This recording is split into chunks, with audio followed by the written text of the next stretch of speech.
Yeni bir iş gününden hepinize merhaba arkadaşlar. Kanalımıza ve yeni videomuza hoş geldiniz. Ben bugün sabah geldim arkadaşlar. Hayvanlarımızın beslemesini yaptım. Daha sonrasında tamburlu sulama makinemiz diğer mısır tarlamızda. Onu ayarladım. Şimdi öğlen oldu. Saat hatta 3'e çeyrek var şu anda. Mısır tarlasındayım arkamda gördüğünüz gibi. Mısırlarımızın hep birlikte arasını süreceğiz. Zaten traktörümüzün arkasına da ben şöyle ara sürme makinemizi taktım, hazırladım. Şimdi bu gübreler, çuvallar ne bunun arkasında diye sorabilirsiniz haklı olarak. Şimdi bu ekipmanımız biraz hafif bir ekipman. Daha güzel toprağa işlemesi adına ben 50'şer kilodan 2 adet böyle üzerine ağırlık koymayı, ağırlık yapsın diye gübre torbası koymayı tercih ettim arkadaşlar. Şimdi saat 3'e çeyrek var dedik. 5'e çeyrek kalaya kadar vaktimiz var. Neden? Çünkü tamburlu sulama makinemiz az önce de bahsettiğimiz gibi diğer tarlamızda çalışıyor. Saat tam 5'i çeyrek geçe gidip onun yerini değiştirmemiz gerekiyor. O yüzden o vakte kadar hep birlikte şimdi mısırlarımızın arasını sürebildiğimiz kadar süreceğiz. Daha sonrasında ekipmanımızı söküp o tarlaya gideceğiz ve tamurlu sulama makinemizin hattını değiştireceğiz arkadaşlar. Hadi gelin hep birlikte işlerimize başlayalım. Evet arkadaşlar, tüm hızıyla mısırlarımızın arasını sürüyoruz. Bakın şöyle sürdüğüm yerleri size göstereyim. Şu traktörün sol tarafı sürüldü. Arkadan da böyle gözüküyor.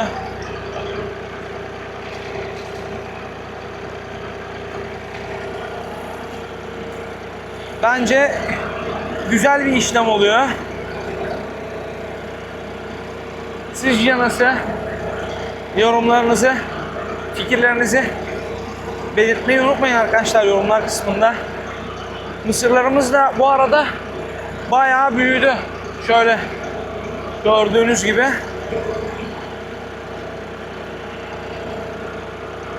Şimdi ben kamerayı traktöre sabitleyeceğim. Hem öyle görüntüler alırız hem sohbet ederiz hep birlikte.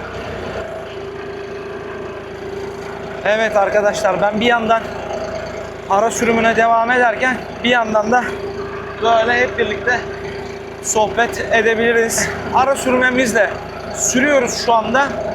Gübreyi nasıl vereceksin diye soracaksınız tabii haklı olarak.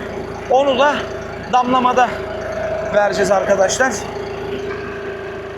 Dönümüne ilk etapta 10 kilo vereceğim. Çünkü damlamada birden verilmiyor diye biliyorum. Önceden de hep 5 kilo 10 kilo gibi veriyorduk böyle. Sık ara ara ama sık şekilde. Şimdi ilk etapta bir dönümüne 10 kilo vereceğim arkadaşlar gübre. Ondan sonra da ilerleyen günlerde bakacağız yine duruma. Mısırlarımızın yalnız gelişimlerinden ben şu an için çok memnunum. Yani bugün Temmuz'un 3'ü. Ben tam 9 Haziran'da ekmiştim bu mısırı. Yani işte 4 gün sonra bir ay olacak. Çıkış da çok güzel. Mibzerle ekerken de ilk defa ekmeme rağmen hani çok güzel bir ekim yapmışız. O mibzeri ayarlarken bayağı uğraşmıştık hatırlıyorsanız. Onun da videosunu şuraya kart olarak eklerim. İsterseniz izleyebilirsiniz mibzeri ayarladığımız videoyu. Hep dikkat ediyorduk işte kılavuz ayarı falan diye. İşte şimdi düzgün yaptığımızın, doğru yaptığımızın faydasını, cevabını bu noktada alıyoruz arkadaşlar. Çünkü hiç zayiat olmadan ara sürümü yapabiliyoruz. Yani hiç zayiat olmuyor derken kılavuzdan kaynaklı, ekimden kaynaklı zayiat evet olmuyor ama ufak tefek mesela şu anda gördüğünüz gibi dönerken ezilmeler olabiliyor. Veya bazı yerlerde toprak yığını geliyor makinenin önüne. O yığını sağa sola açınca orada da ufak bitkinin yanından geçiyorsak eğer o bitki toprağın altında kalabiliyor. Ama bunlar o kadar önemli şeyler değil. Zaten ekerken de tohumumuzu bitki sayısını bir tık fazla ekmiştik. Yani hani 14.9 santime ektik. 15.5 değil de 14.9 santim ektik. İşte o da onu telafi edecek diye düşünüyorum. Bu arada birazdan makinenin arkasından da görüntüler alacağım size arkadaşlar izlemeniz için. Çok derin bir sürüm yapmıyorum. Yani hassasiyet kolumuzla o derinliği ayarlıyorum. Özellikle çok derin sürüm yapmıyorum. Çünkü derin sürüme burada artık gerek yok. Bizim bu sürümdeki amacımız toprağın üzerindeki işte o kaymak dediğimiz, maya dediğimiz tabakayı kırmak ve biraz da bitkinin kökünün havalanmasını sağlamak arkadaşlar. Bugün sürüyoruz. Yarın da hemen direkt bir arkadaş var bana yardıma gelecek. Aksilik olmaz tabi, gelirse yarın sabah erkenden 5 gibi, sabah 6 gibi serinde başlayıp damlamasını, mısırımızın çekmeyi planlıyorum arkadaşlar. Tabi bu anlara da hep birlikte şahit olacaksınız sizler de benle birlikte. Hızlı gitmememin sebebi gördüğünüz gibi yani yavaş yavaş ilerliyorum. Çok hızlı ilerlemiyorum. İstesem çok daha hızlı bir sürüm yapabilirim. Onun sebebi de hızlı gittiğimiz zaman da yine aynı şekilde toprağı sağa sola saçtırıp bitkileri toprağın altında bırakma durumu olabiliyor. Onu önlemek adına da bu hızda ilerliyorum arkadaşlar. Yalnız gerçekten bir maşallahınızı alırım. Çok güzel olduğunu düşünüyorum. Siz de fikirlerinizi yorumlar kısmında lütfen belirtmeyi unutmayın arkadaşlar. Bitkinin kökünün havaya da ihtiyacı var. Yani yukarıdan sürekli yağmurlama, sürekli yoğun yağmurlama. Bu sefer bitkinin kökü sımsıkı bir toprağın içerisinde kalmış oluyor. Ve rahat gelişim sağlayamıyor. Hava alamıyor. Onun için böyle bir toprağı oynatmak çok faydalı oluyor. Benle birlikte şahit olacaksınız. Bir doğa olayı, afet falan yaşamazsak bundan sonra çok hızlı gelişecek mısırlarımız. Zaten bu ektiğim mısır cinsi 100-110 günlük mısır cinsi. Bir ayını geride bıraktık. Geriye kalıyor 70-75 gün gibi bir süre. İnşallah hasatımız da bereketli olur diyelim. Koyunlardan da bahsetmek istiyorum tabii sizlere. Koyunların da doğum tarihlerini sıkı takipçilerimiz biliyor ama sizler için tekrar paylaşayım. Ayın 15'i gibi doğumlarımız başlayacak. 3'ü bugün, yani 12 gün kaldı. Yani net 15 olmayabilir doğumların başlangıç tarihi. Artı eksi 3 gün, 4 gün oynayabilir. Yani bir hafta sonra diyelim doğumlar artık yoğun şekilde doğumlarımızı bekleyeceğiz. Asıl heyecanlı günler, asıl heyecanlı videolar orada gelecek arkadaşlar. Lütfen onun için takibi bırakmayın. Ve ayrıca doğumlarla birlikte ben de sizlere çok daha yoğun hayvancılıkla ilgili paylaşımlar yapmayı kendim de heyecanla bekliyorum işin açığı. Karacabey merinoslarımızı çok seviyoruz.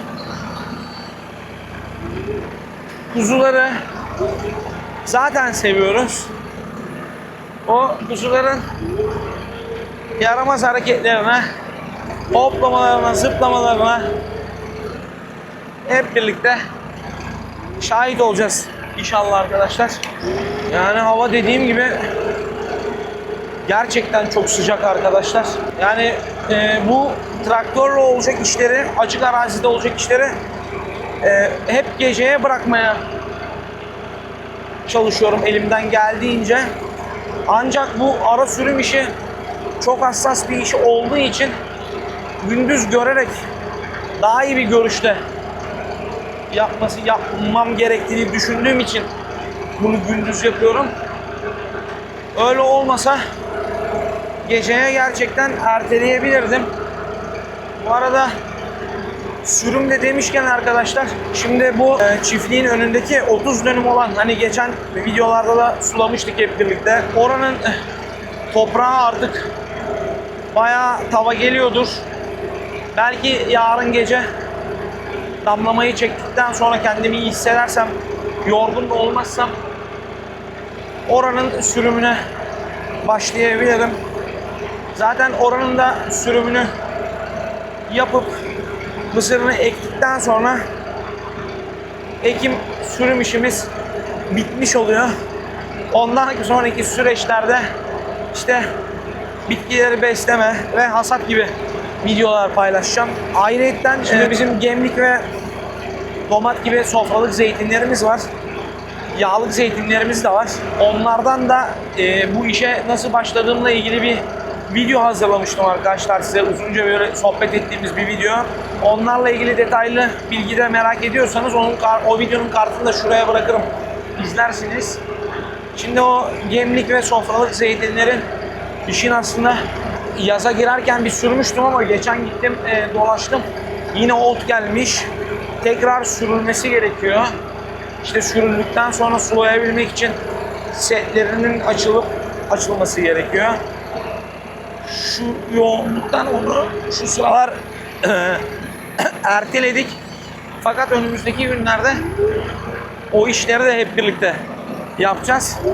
Ve bir aksilik olmazsa yine onlarla ilgili videolarda paylaşacağım size. Önceliğimiz Karacabey merinoslarımız. Onların bakım beslemesi, işte doğum anı gibi güzel paylaşımlar. Fakat araya da bu gibi işte zeytin gibi şeylerde videolarda paylaşmayı düşünüyorum. Siz değerli izleyicilerimize, takipçilerimize. Bu arada çok güzel yorumlar, çok güzel dönüşler alıyorum arkadaşlar sizden. Bu da beni yeni videolar çekmeye, bu videoları işte çekerken olsun, editlerken olsun kendimi geliştirmeye çok teşvik ediyor. Konusu açılmışken de onun için hepinize çok teşekkür ederim. Böyle bu işleri yaparken de yani bana arkadaş oluyor gibi oluyorsunuz arkadaşlar. Zaten yorumlarınıza hemen cevap vermeye birkaç saat içinde çalışıyorum. Ya bu anlattığım bilgileri devamlı izleyen takipçilerim zaten biliyorlar sağ olsunlar. Fakat siz yeni gelen izleyicilerimize de bunları paylaşmak istiyorum sohbet esnasında. Hava durumu yarın az da olsa bir yağış gözüküyordu. Az önce sıcaktan bahsetmişken hava durumuna baktım ne kadar acaba hissedilen sıcaklık diye. Hissedilen sıcaklık 33-34 derece gözüküyor. Fakat yağış, yarın gözüken o yağış gözükmüyor artık. Yani bitkilere zarar vermemek için arkadaşlar sürekli böyle kontrol halinde, kontrollü bir sürüm yapmamız gerekiyor. Sallıyorum, geçen anızı sürdüğümüz, patlatma yaptığımız videoda onun da kartını yine şuraya bırakırım, izleyebilirsiniz oradan tıklayıp. Hiç arkama bile bakmama gerek yoktu. Çünkü o kadar hassas bir sürüm değil. Yani orada patlatma gen yer bırakmasın, açık yer bırakmasın. Önemli olan o sürümde o. Onun dışında üst üste binse de olabiliyor. Fakat ara sürüm gerçekten hassas. Bir de benim bu kullandığım ara sürüm aleti işin açığı çok profesyonel de bir ara sürüm makinesi değil arkadaşlar. dönüşlerde bitkilere zarar vermemek adına çok dikkatli dönmeye çalışıyorum. Onun için böyle bazen kimi sıralarda 4-5 sefer geri yapabiliyoruz arkadaşlar. Profesyonel olmadığı için de işte o hep en baştan beri bahsettiğim dikkatsiz sürüm esnasında toprağı bitkiye doğru açtırıp bitkinin toprağın altında kalmasına sebep olması. Özellikle zaten bitki çok ufakken ona çok dikkat etmeniz gerekiyor. Yani bu boydayken pek zarar olmuyor açıkçası. Fakat daha profesyonel mesela ara sürüm makinelerinde ben görüyorum. Onlarda böyle bitkiye zarar vermesin diye diskler var. Yani ortada bıçaklar sürüyor toprağa. Bıçakların sağında ve solunda bitkiyi koruyan böyle yuvarlak diskler oluyor. O bence çok faydalı. Yani ben bu makineyi alırken öyle bir tecrübemiz yoktu.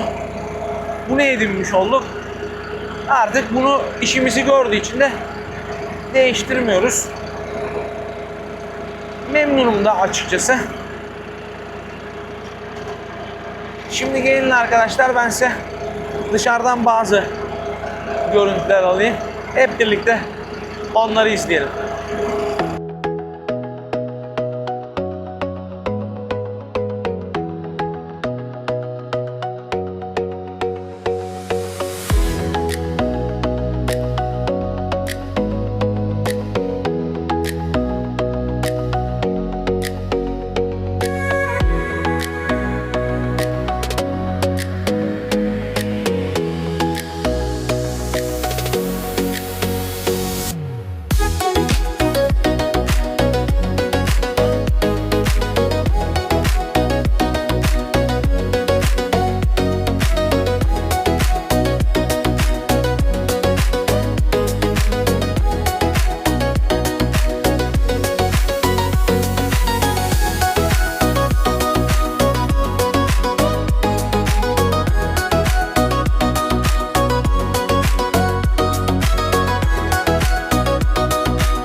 Evet arkadaşlar, şimdi ben traktörümüzün arkasından ara sürme makinemizi söküp buraya geldim. Tamburun sulama makinemiz ileride, şurada tam köşedeydi. Şimdi onu gelip bu arkamda gördüğünüz yere kurdum. Normalde buranın sulamasını biliyorsunuz arkadaşlar, bu yönde böyle sıralar hizasında yapıyoruz. Fakat öyle yapınca da makine buraya sonra gelip bu çektiğim hat üzerine gelip dayandığında daire şeklinde sulama yaptığı için makinenin yakın çevresi kuru kalıyordu. Yani daire şeklinde bir alan kuru kalıyordu arkadaşlar. O kuru alanları, yani daha şöyle gösterecek olursam, şuralar kuru kalıyor. Bu hat kuru kalıyor. Şimdi bu hattı en başa kadar götüreceğim tabancamızı. Boylu boyunca çektirip bir sulatacağız buraya. Böylece tarlamızın her yeri güzelce sulanmış olacak arkadaşlar. Ondan sonra da tahmin ediyorum ben, bu suyla birlikte mısırlarımızın çoğu çıkar diye düşünüyorum. Fakat tabi bu yağmurlama yetmeyecek. Önümüzdeki günlerde buralara tekrar yağmurlama yapacağız. Ondan sonra da yine bitkiler belli bir boya ulaştıktan sonra bugün gördüğünüz gibi buralarında arasını sürüp damlamasını çektikten sonra işlerimiz biraz daha hafiflemiş olacak arkadaşlar. Eğer bu hattı buraya çekmezsem şu önümde gördüğünüz şuraya kadar elimden sol tarafı bu alan, yani traktörün ön alanı ve hattı çektiğim alandaki tohumların hiçbiri bitmez. Çünkü su görmüyor. Nem olmayınca tohum nasıl patlasın? Onun için işimizi düzgün yapalım. Üşenmeyelim. Çekelim hattı. Otomatik suluyor nasıl olsa. Ondan sonra gelir alır götürürüz. Şimdi ben hattı kuracağım. Buranın suyunu vereceğim arkadaşlar. Ondan sonra yine tarlamızda ara sürümüne devam edeceğiz. Orada görüşmek üzere.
Evet arkadaşlar, diğer tarlamızda mısırlarımızın arasını sürmeyi bitirdik.